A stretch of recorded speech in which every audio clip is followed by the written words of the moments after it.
Hi guys, welcome to another video. Today I'll be doing the top 10 best horror movies of 1993.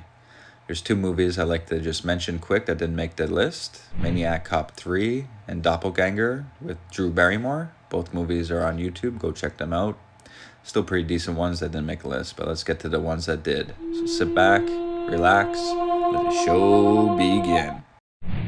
Number 10 is Return of the Living Dead Part 3. It's a decent little horror film. It failed at the box office, but I never minded it. In this film, the military are trying to use zombies in combat, but the test subjects aren't working out.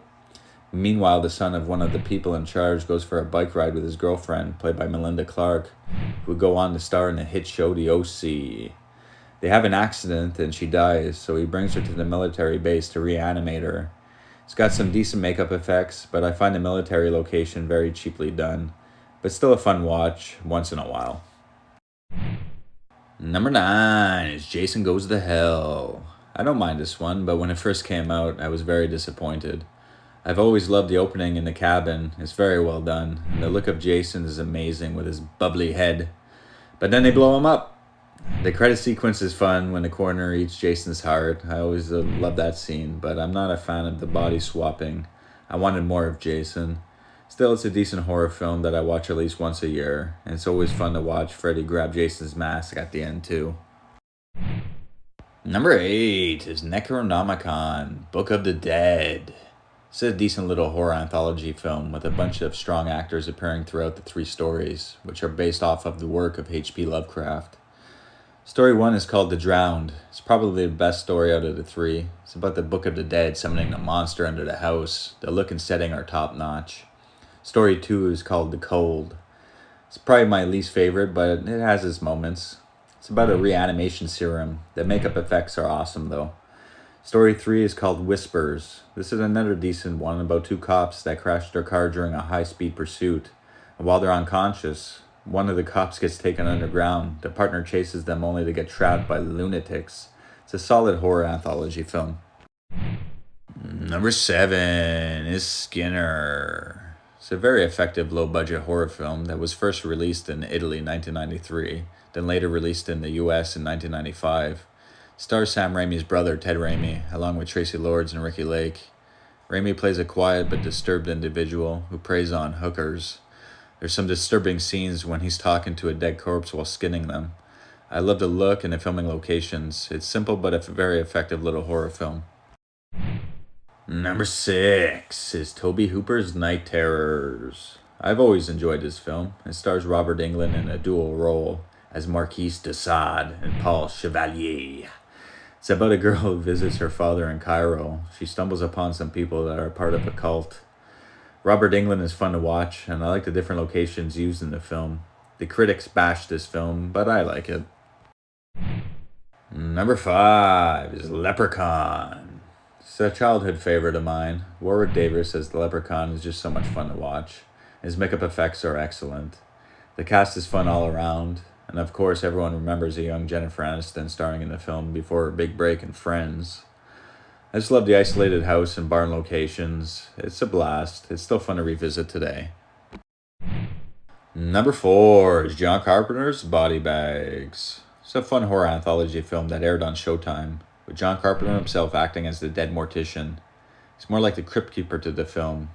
It has 3 stories. The first one's called The Gas Station. It's my favorite of the 3. It's about a girl working overnight only to be terrorized by a lunatic. It's got great atmosphere and some fun cameos. The second story is called Hair. It's fun, but it's more sci-fi comedy. It's about a guy who gets hair implants, but the hair is alive. I love the scene when he's looking around at everyone with long hair, and you see Greg Nicotero walking with his dog. It's good times. The third story is The Eye, directed by Tobe Hooper. It's a decent one too, about a guy who after a car accident gets an eye transplant. But the eye was from a serial killer. He starts to see some old memories and becomes unhinged. It's a solid film, but the first story is the best by far. Number 3 is George A. Romero's The Dark Half. It's adapted from a Stephen King book, and I love it. Timothy Hutton is fantastic playing a teacher/writer who has a dark side that manifests. And it's awesome. I love his look and performance in a dual role, and the cast is great, including Michael Rooker as the sheriff. The story, the atmosphere, and the overall look and feel of the film is top notch. The Dark Half is excellent. Number two is Needful Things. This is another film based off a Stephen King book, and it's another one that I love. Max von Sydow as Leland Gaunt is terrific. It's got a great all-around cast, and I love the small-town Castle Rock setting. Leland Gaunt opens up an antique shop, and he has something for everyone. But if you want it, you have to do some pretty terrible things. It's just so much fun to watch. All the town people mess with one another. I've always loved Needful Things. It definitely needs a Scream Factory release. Number one is The Good Son. This film is so shocking. It's a great movie, but very disturbing. Macaulay Culkin and Elijah Wood are fantastic. Culkin plays a very disturbed young boy who seems to do whatever he wants and gets away with it. The scene where he drops the fake person from an overpass causing a huge accident is just crazy. But the craziest scene is the ending, when the mom is holding both kids off the cliff, and she can only save one of them, and she drops her own son, Macaulay Culkin, to his death. Just a crazy film, and it's my number one for 93. Anyway, so that's the list, guys. Let me know what you think. Thanks for watching. Take care. Bye.